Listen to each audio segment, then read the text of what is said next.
I'm going to have a continuation from the homily that we had last Sunday.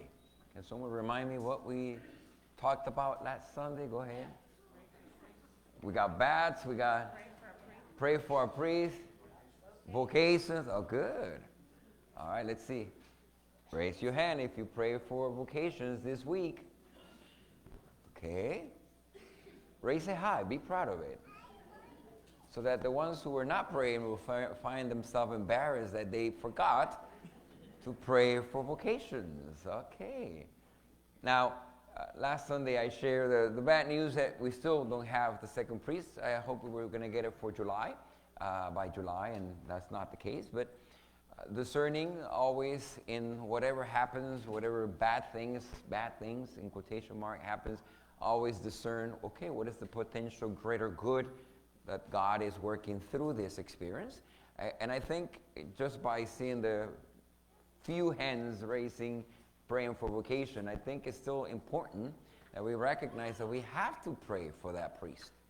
Not just for that priest, for whoever that priest is to come, but for priests, those who are already priests, those who are in the seminary, those who are in formation, and those within our own community that are being called for the religious life and for priests. So today I want to follow up with that homily. I will continue to ask, let's continue praying. Pray for that second priest. Pray that whatever obstacle may be there may be removed so that he can arrive. But also pray that we as a community be ready to welcome him, to receive him. We often impose upon the priest ideals that are just not realistic. And we think of the priest to be perfect in so many ways. We're not. And when you impose that upon someone, it makes it very challenging. So part of what we have to prepare ourselves is that whomever that priest is, who's coming our way, he's going to be perfectly imperfect.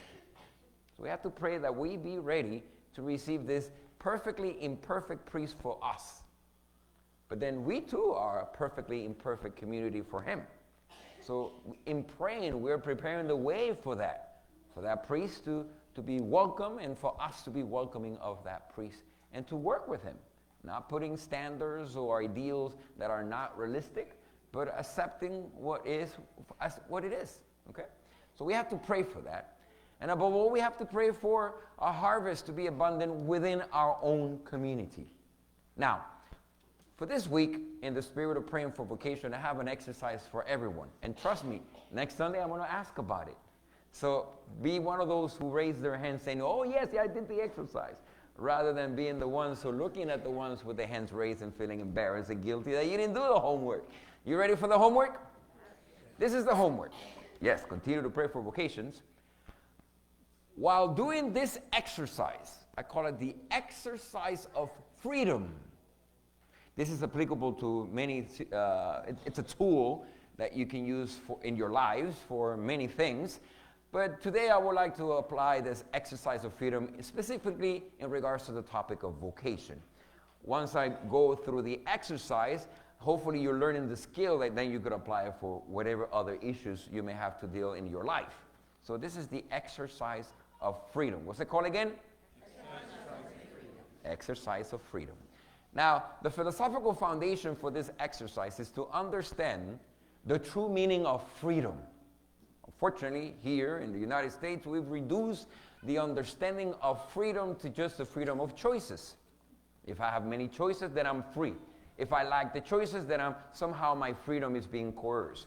Freedom of choice and the freedom to choose, that is an element of freedom, but you could choose something that enslaves you, and therefore the meaning of freedom just collapses. It has to be more than just freedom to choose, more than just choices. And when you do a philosophical study, a theological study about what freedom is, ultimately, freedom is to have no obstacle that may impede you from doing God's will. Freedom. You want to be free? Truly free? Then you should be at a place that when you feel, hear, sense God asking you to do something, you do it right away. You have the freedom to do the Father's will. And doing the Father's will always engender greater freedom within you. And that's the true understanding of freedom. Christ was ultimately the freest of all. Why? Because in all he did the will of the Father. Mary, the most free creature that has ever existed. I am the handmaid of the Lord. Let it be done to me according to thy will. Even though I don't understand how this can be, the Holy Spirit coming upon me, that I'm going to be the mother of God when I haven't even had relations. I don't know. I asked. I got an answer. I don't know if the answer is sufficient. But it doesn't matter. I am free to do your will. I am the handmaid of the Lord. Let it be done to me according to that word. So the first thing is to understand freedom, not just as a freedom of choice, but freedom to choose that which is the Father's will. We got that so far? Any questions before we go any further? If you don't get that foundation, the exercise won't make sense. Ask if you have any questions right now before I go any further. All right. So we have the understanding of true freedom. Now let's put it to an exercise. Often in life, you have multiple choices. Do I do this or that or this? Oh, should I do this? And they're like, Lord, tell me what to do. Tell me what. And you're waiting and waiting. You don't know what decision to make. But instead of waiting for some sign from heaven, it is this. Perhaps as you are waiting for the answer, it would be a good time to prepare yourself for the answer. And the way you prepare yourself is by doing an exercise of freedom. And will be, you take each of the choices, A, B, and C, or however many choices you have, and you imagine, hypothetically speaking, that it is the Father's will to do A. So when you think of A, okay, what are the obstacles that may impede me from doing option A? And you write it down, one by one. No, because of this. No, I don't know about that. And no, it can't be because of that. You write it all down. And once you've written it down, then the next phase will be you take one by one and you make it a topic of conversation with God. Lord, I think option A is not good because of blah, blah, blah, blah, blah, blah, blah. But what do you say, my Lord? And let him address each one of those no, so that at the end, you have the freedom that is if option A, you're ready to go. But then you do the same for option B, for option C, for all the options. So no matter what the Lord asks, you're ready to say yes. Instead of waiting for the answer, you work towards the answer, doing the exercise of freedom. Therefore, you're then free when the Lord says, it's this. Okay, Lord, let's do it. You understand the exercise now? Now let's apply it to vocation. See, when we think of vocation, we're quick to say, well, no, that's for that crowd of that age between this and that, and we begin to just reduce the topic of vocation to a small group of people. Let it be age, status of life, traits that we see in the person, and also only is down from our 400 to, no, that's only for the 10, 1, 2, 3, 4, 5, 10. That's a topic for them. But I want to do this exercise for all of us. Ready? Each one of you, as you are right now, I want you, hypothetically speaking, to imagine that God is calling you, if you're a man, to be a priest, if you're a lady, to be a religious. Right now. To be a nun. Okay, begin to write down why not to be a priest. Why not? Write it down. Each one of us, if you're a man, imagine God is calling you to be a priest right now. Why not? You begin to write it all down. No, because of this. No, because of that. Not because you go through it. To be a sister. No, because of this. Not because of that. Now, I'm sure the first one that will come to mind is, No, because, well, I'm married with kids. And to be a priest, you have to, dedicate fully to the church. No wife, no children, celibate.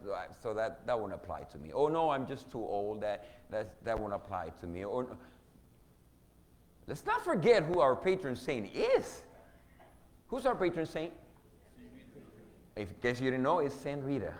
There's a statue of her right here. Anybody know her story? She was married. Her husband was murdered.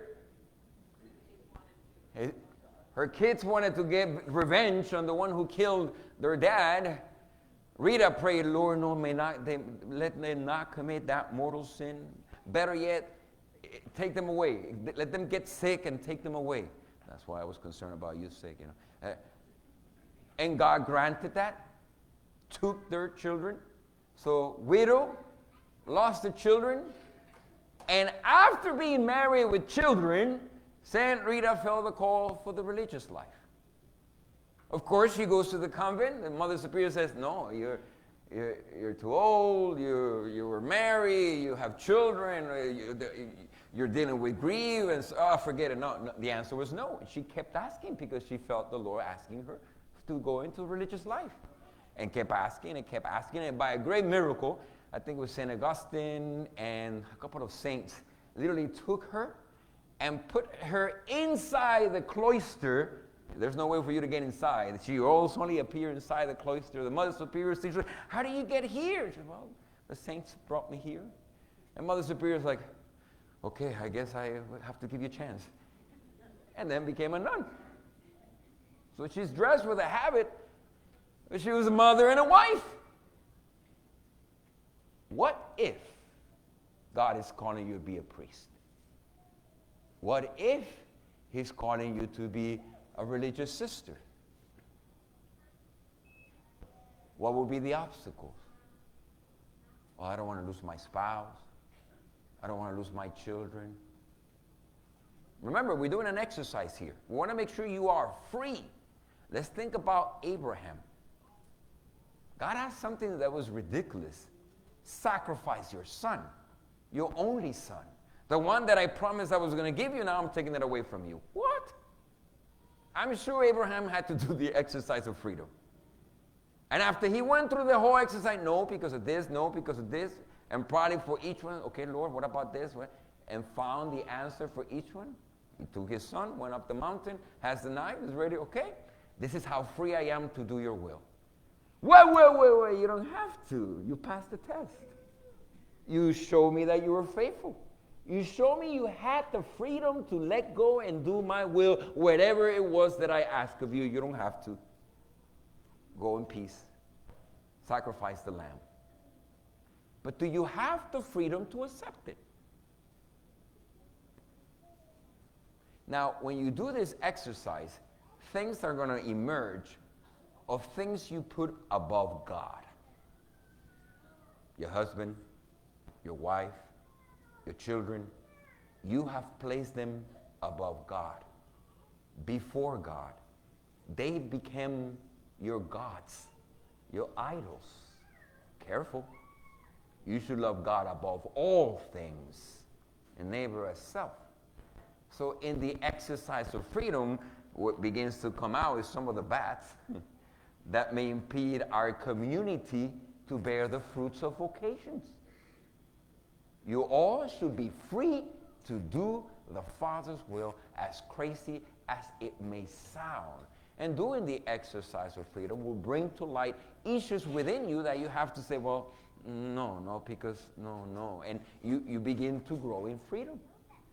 What are some of the other obstacles that may impede you from being a priest or a religious sister? I have a couple of ones that people in the past two masses share with me. One was sense of fear. Fear of failure, fear of being a cause of scandal. Many people know my past life, and then I'm afraid that they're going to ridicule me. You're the crazy one, and now you're a religious one. They may call me a fanatic. I may not feel prepared enough.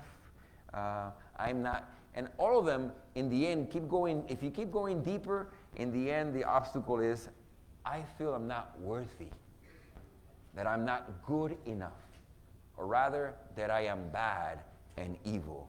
And doing something holy and good could never be something God asked me, because I am bad. And when you go to the root of it, there's a lie there. The only thing that you should have as an identity, as a definition of who you are is, I am a beloved child of God the Father. He loves me. I trust him. And whatever he asks of me, he will also equip me for it. God is not going to ask for something that he doesn't equip you to be able to do. It's like, I don't feel prepared. Well, part of the training is to prepare you. I don't feel good enough. Well, why not? Let's go deeper. What are some of those obstacles that are impeding you from seeing yourself, what God sees in you, the goodness that he loves? What impedes you? You have to bring it to the light. Some of the other obstacles that mentioned was the whole issue of celibacy. You know, let me dive into this topic of celibacy, because we've come to define it as simply saying no. What's celibacy? No sex, no wife, no children. That's a very negative definition of it. You're missing the whole point. A celibate person is an eschatological sign. It's someone who's pointing to how things will be eternally. You husbands and wives, when you promised to each other in marriage, you did so until death do us apart.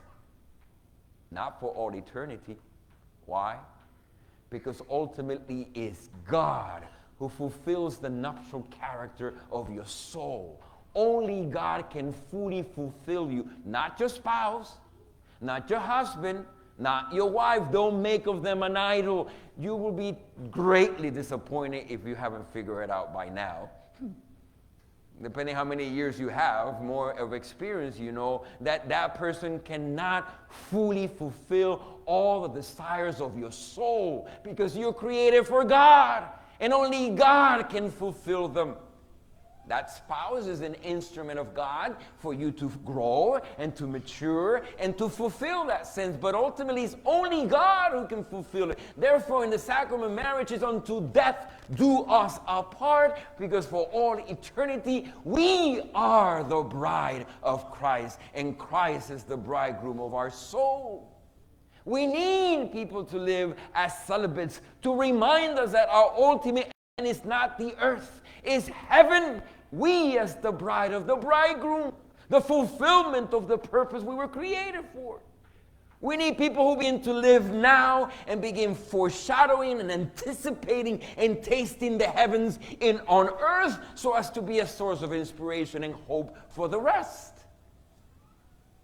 And blessed are those who are called to live a celibate lifestyle for the sake of the kingdom, because they begin to understand themselves as beloved of the bridegroom. They begin to see the freedom of being able to do whatever the master asks of you.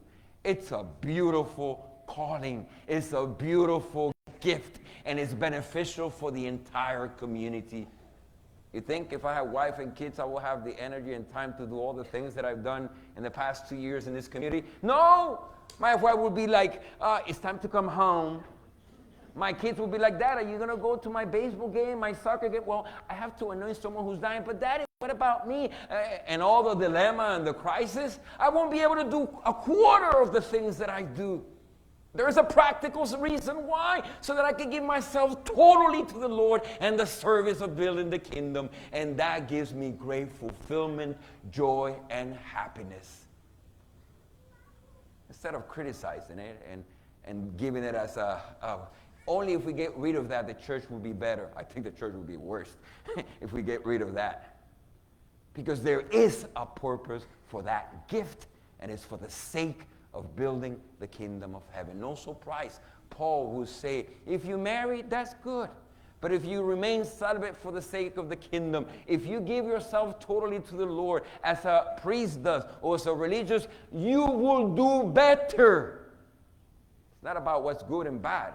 Both are good, but one is good, marriage, and celibate for the sake of the kingdom is better, as expressed by the Word of God. If God were to be asking you right now to be a priest, to be a religious sister, do you have the freedom to say, Lord, if you open the pathway for me, I'm ready to go? If you have that freedom, then you will have the freedom to allow your children and your grandchildren to respond to the call of priesthood and religious life. You know, something that helped me in my own journey of discernment, and my mom is here, she can testify to it, was the fact that my own dad discerned the call to priesthood. And when I approached my mom, I think God is calling me something religious. He said, let's talk to Dad.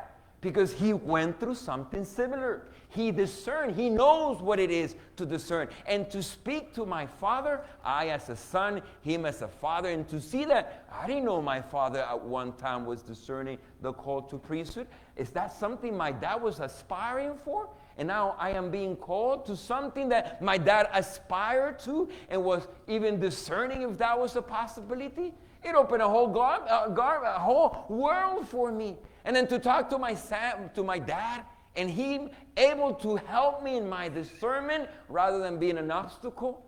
Say, yes, son. I remember in less than 2 weeks, let's go to Puerto Rico. And he knew the priests over there and the places we could go. Let's check it out. Maybe you're called to be a priest in Puerto Rico. My dad took me and helped me discern, because he knows what it is to discern. He himself was free. If God the Father was asking him to be a priest, he was free to go. Therefore, his children were free to go. Often we are the same obstacles that impede our children from living a life of freedom. If you already put expectations on your children, and you claim yourself to be God and Lord over your own children, careful. You may be competing against God. And guess who's going to win in that fight? Are you free for your own sake? And if you are you then free for the sake of your children and your grandchildren? If we all are in the place of freedom, then as a community, we will bear much fruit, and fruits of vocation to priesthood and religious life. But it has to start with each one of us. So I conclude with a question. If God were to be asking you right now to be a priest or a religious sister, do you have the freedom to say yes?